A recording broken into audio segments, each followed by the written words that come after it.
Denise, when we're working with our buyers, what are some of the most common things that you're hearing them express through this process? Well, frustration. It's like, what's going on? Why is this taking so long? Weeks turn into months. They run out of time. They think, well, my interest rate's going to expire, or maybe we should be looking at other houses. During that process, you feel like as a buyer nothing is going on, is that the seller is being qualified. They're looking up to see what the assets are, the seller verifying accounts that may have, verifying their distress, and they're also verifying you. A lot of times the banks will ask for, the short sale bank will ask for part of your social security number or where you live and stuff. They want to make sure that you're qualified, that you don't have any judgments chasing you.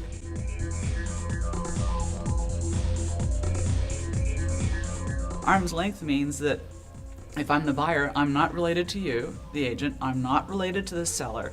I'm not a straw buyer. I'm not, just put into place so someone can try and manipulate a deal. I have to be a complete, unbiased outside party. On short sales, the sellers are not highly motivated. They don't want to move, like you've heard before. And a lot of times there's no lockbox. There's very limited access. You can't get a hold of anyone. The agents, some agents take on all short sales, specialize in short sales. They have a huge inventory of listings and they haven't got time to call anyone back. Or the properties are rented out, the tenants don't want to let you in, and then you go into tenant rights.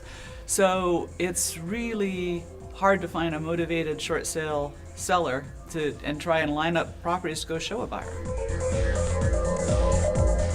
Mock inventory is when you're on the internet and you're looking on one of your favorite real estate websites and you see a house listed for $260,000 in a $400,000 neighborhood and you think, ooh, goody, what a deal. What you don't see are the remarks that the agent puts in the agent remarks section that only other real estate agents can see, that says the bank won't accept anything less than $280,000. The real price is what the bank agrees to negotiate with the seller on the shortage, not what the listing agent lists the property for, and sometimes not what you offer.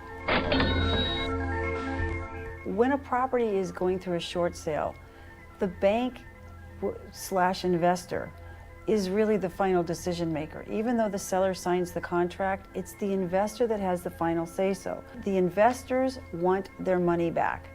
They've already taken a loss. They're not going to take a bigger loss. They're not going to sell a property that in today's markets would be $450,000, let's say, for $250,000. They're just not going to leave that kind of money on the table.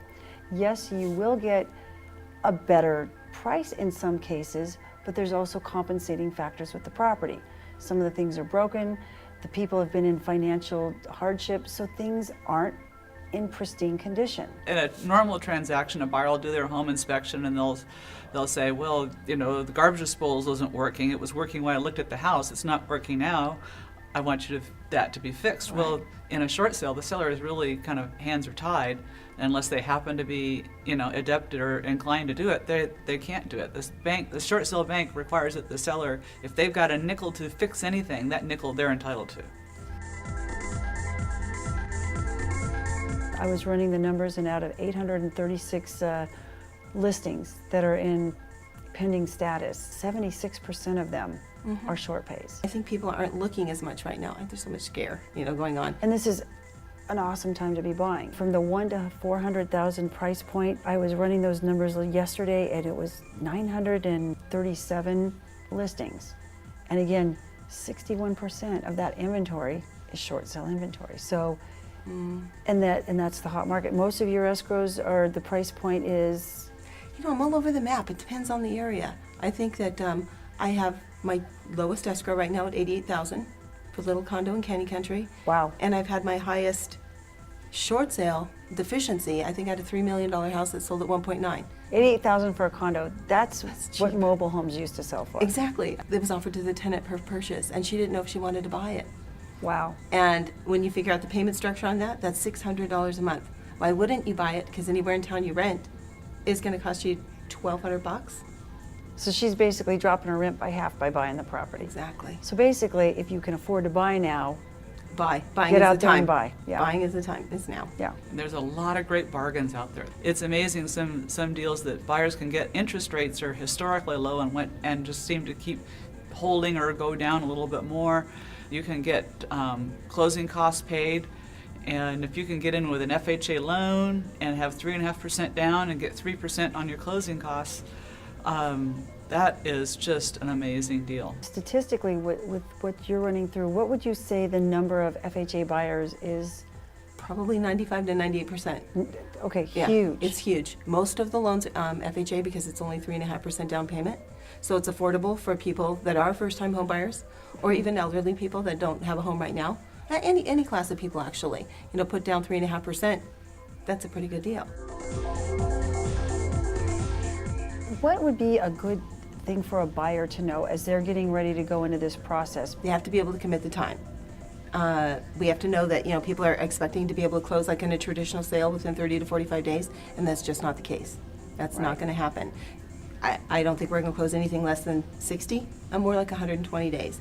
And that's if everybody's doing their job on target. Don't give notice on where you're living now yet. Wait till we get the escrow actually rolling and the full bank acceptance, and then the time frames are very tight. Then you really need to jump through the hoops, stay with your lender, and close on time, because short sales, you can't just say, oh, well, you know, it closed a week late. No, because the bank will foreclose. They don't really care. We've had some foreclosure assignments where we've walked out and people thought they were in the middle of a loan mod or in the middle of a short sale, and we're walking out there to tell them that, nope, it's not your house anymore. They had no idea. So when you're buying a short sale, you really have to stick close to those time frames. But in the meantime, just stay patient and stay in touch with your agent. As a buyer buying a short sale, it's very similar to buying a foreclosure. You have to be non-contingent. Once your offer is accepted, they're not waiting around for you to sell your other property. So if you own another property and you can't buy without selling, a short sale probably isn't the right match for you. If you're renting right now or you've never bought a property before, a short sale could be a fabulous opportunity for you because it doesn't matter as much when that property closes.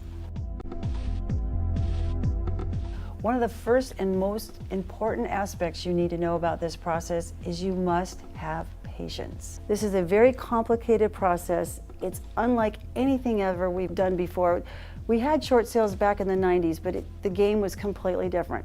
This time, the rules have changed. There's so many nuances to this. One of the key aspects of getting involved in a short sale is work with a local agent. Local agents know the market. They also know the reputable agents that actually know how to do short sales.